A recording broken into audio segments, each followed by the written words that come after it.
So I don't know if there's anything else besides that that you would recommend or that you're aware of, but for me, it's having that dream or vision so much bigger that it demands me to become different.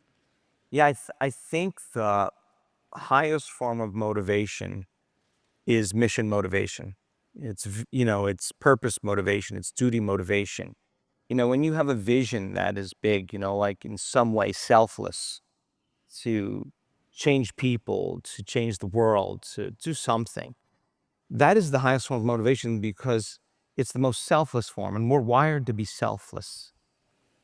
And then the next form of motivation is called personal conviction Mm. motivation. Like, I'm going to do this because I said I'm going to do it. And a lot of people who are motivated have that kind of motivation, but people who have kind of that mission and duty motivation will naturally have personal conviction.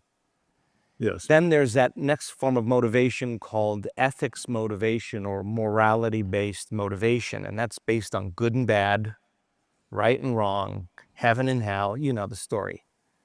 It's ethics and morality, and it's not the highest form of motivation, but it does motivate people. But people who have a very high purpose and have personal conviction will naturally have a common sense of ethics and morality. They'll just kind of fall right in line. And then there's that kind of self-aggrandizement, need for recognition and popularity and fame and all that stuff. That's not a very high form of motivation.